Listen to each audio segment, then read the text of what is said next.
La teoría del caso es el planteamiento que realizan tanto el Ministerio Público como el defensor sobre los hechos penalmente relevantes, sobre las pruebas y los fundamentos jurídicos de la pretensión que cada uno de ellos tiene.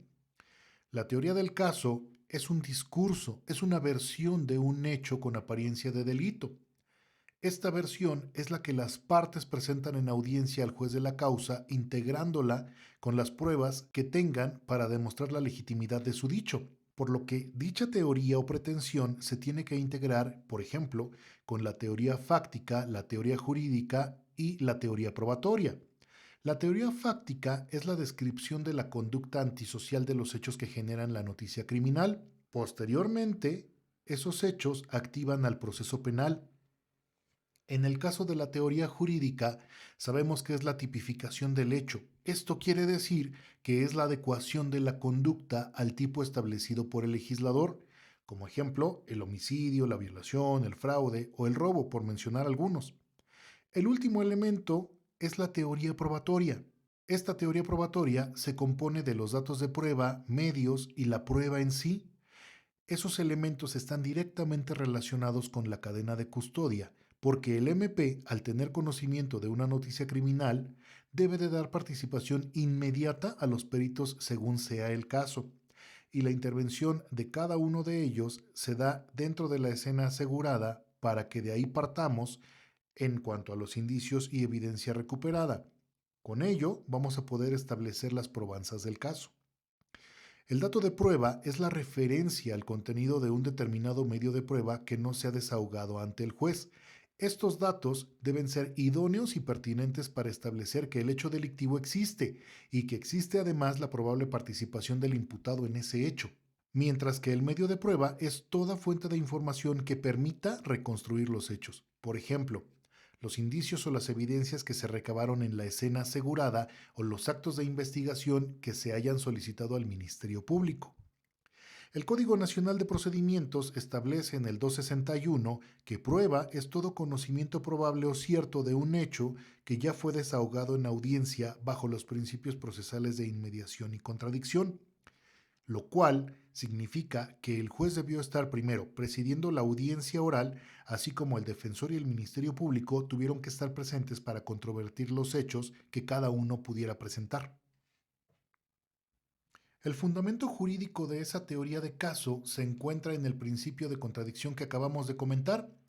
Está en el artículo 20 constitucional, apartado A, fracción quinta, que bueno, sabemos que se reformó el 18 de junio del 2008 y se estableció que hay una obligación de escuchar de viva voz las argumentaciones de la contraria para apoyarlas o rebatirlas y observar desde el inicio la manera en cómo se deben formular las partes, los planteamientos y cómo exponen además su versión de los hechos. Todo esto con el objetivo de convencer al juez y desvirtuar la teoría y los datos aportados por la contraparte. La teoría del caso no es otra cosa que un discurso bien formulado y argumentado en su totalidad por los operadores del sistema procesal. Hablamos de los jueces, hablamos de los abogados, de los ministerios públicos, y en ese sentido, la teoría del caso se debe de construir con la realidad jurídica y forma de valoración del lugar donde se postule el asunto. Recordemos que aunque las reglas del proceso son las mismas en todo el país, los códigos penales varían de estado a estado. Y de la misma forma, existen diferentes redacciones y diferentes tipos, así como razonamiento de juzgadores. Esta teoría del caso debe construirse además teniendo en cuenta los elementos fácticos, jurídicos y probatorios. Si seguimos estos elementos, será más fácil hacer un análisis estratégico del caso, clasificar la información, eliminar todo aquello que no nos sirva, adecuar los hechos al tipo para nuestra mejor defensa, seleccionar nuestra evidencia relevante, detectar los puntos débiles de nuestro propio discurso. Para hacer una teoría del caso es recomendable tener una lista de elementos que no debemos pasar por alto. Por ejemplo, lo primero de todo es hacer un sumario o síntesis que tenga los aspectos importantes que hay que probar en el juicio, un listado de pruebas, testigos y el orden en que debemos presentar cada uno de ellos. Algo bien importante es que hay que visitar el lugar de los hechos, ya que puede suscitarse que lo descrito en constancias no coincida con algunas cosas como las colindancias de las calles. Y es que en el caso de flagrancia, justamente si las calles no coinciden, estaríamos ante un error en la ubicación de circunstancia del lugar, por lo que siendo esto un hecho irreparable, nos favorecería para solicitar la libertad del detenido por fallas en la detención. Ahora, esto se haría en la audiencia de control de detención, y eso generaría que ya no entráramos al procedimiento penal como tal. Este punto es también vital para el contrainterrogatorio, porque si nosotros no visitamos el lugar de los hechos, no nos vamos a enterar de las inconsistencias en las versiones de los testigos. Ahora hablemos de los testigos. Hay que confirmar la disponibilidad y su presencia.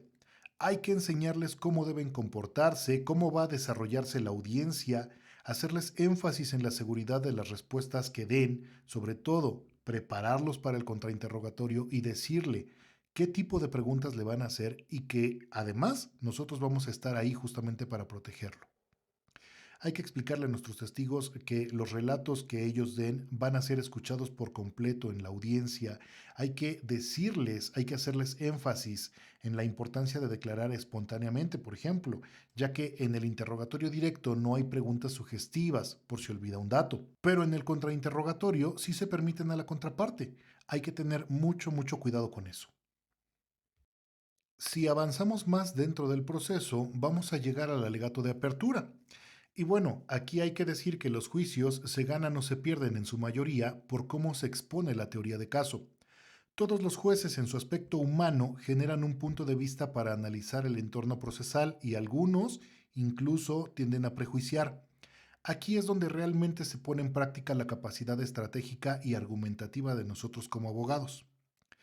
Una vez en el procedimiento, no hay que olvidar que debemos tener con nosotros agenda penal, sumario, establecer los puntos que puedan darse durante el juicio, una copia de la carpeta, los artículos relevantes del código o la ley que nos vayan a servir de apoyo.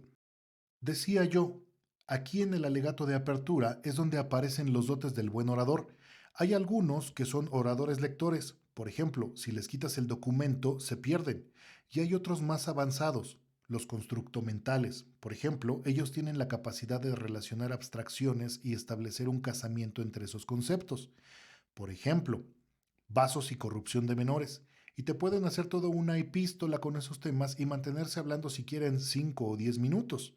Bueno, en el caso de nosotros los abogados, también tenemos que aprender a trabajar para hacer un constructo mental y que eso nos facilite narrar de manera cronológica, sistemática y relacionar los hechos de nuestra teoría del caso. Tenemos que dar un orden al ofrecimiento de prueba. Por ejemplo, los que tengan testimonios más impactantes o que sean más emocionales van al inicio o al final, en medida de lo posible, sin romper con el orden cronológico que ya dije. Otra parte sumamente importante es el examen de testigos y la estrategia que vamos a usar. Por ejemplo, hacer preguntas de manera cronológica, de mayor importancia a los aspectos más relevantes. Nosotros vamos a hacer preguntas abiertas o cerradas. En las abiertas provocamos que nuestro testigo declare, mientras que con las cerradas la respuesta es corta, un sí o un no. Por ejemplo, son preguntas como ¿cuál es el color de su auto? ¿Cuál es el nombre de su padre? ¿De qué color es su casa? El contraexamen o contrainterrogatorio es muy importante, vital diría yo.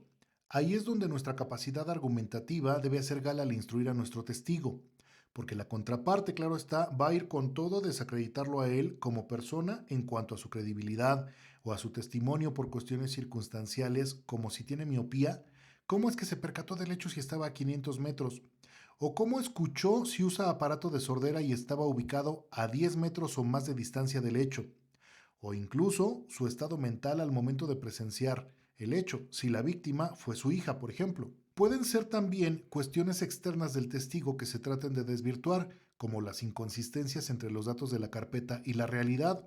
Por ejemplo, las colindancias de las calles que ya comentamos, las horas de los hechos como la detención, las distancias, los factores como el ruido o la oscuridad. Cuando comienza el interrogatorio de nuestro testigo, debemos estar muy alertas para el manejo de las objeciones. Las preguntas que podemos objetar, por ejemplo, son sugestivas, capciosas, ambiguas, poco claras. Las preguntas hostigantes o violentas, que normalmente son consideradas como destinadas a coaccionar a nuestro testigo. También podemos objetar las preguntas repetitivas o aquellas que consideremos irrelevantes. Otro punto también importante es que las preguntas sugestivas solamente se van a permitir en el contrainterrogatorio, esto con fundamento en el artículo 373 del Código Nacional de Procedimientos, que dice que las preguntas sugestivas solamente se permiten a la contraparte de quien ofreció al testigo en contrainterrogatorio.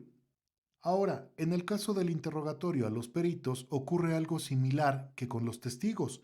Se busca legitimar al perito y su pericia, mientras que en el contrainterrogatorio se busca desvirtuar su experiencia, su trabajo o la pericia.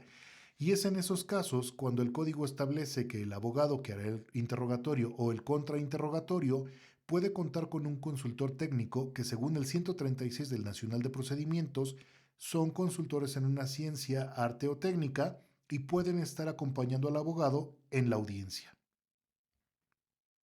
En el contrainterrogatorio a los peritos, el abogado busca demostrar que el perito no es experto o que tiene un interés en el juicio o que el perito incluso no puede afirmar con certeza lo que declara. Incluso puede darse que a partir de los datos de carga de trabajo o lugar de trabajo del perito pueda desestimarse la certeza de su pericia.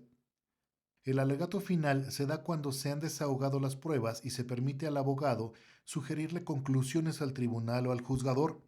Todo ello basado en la teoría del caso presentada y las pruebas para alcanzar la pretensión que nos llevó ahí, ya sea la libertad o el ejercicio de la acción penal. Finalmente, hay que decir que de nada nos sirve conocer todo el sistema penal sin haber pisado siquiera un ministerio público, porque la práctica es totalmente distinta de lo que las universidades enseñan.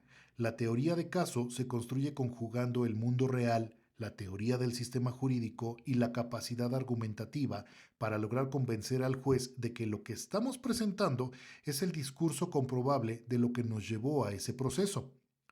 Quien tenga el mejor discurso será quien se lleve la pretensión por la que llegó, la libertad o la pena de prisión del justiciable. Espero que esta información te sea de ayuda. No olvides compartir y suscríbete para más contenido. Nos escuchamos la próxima.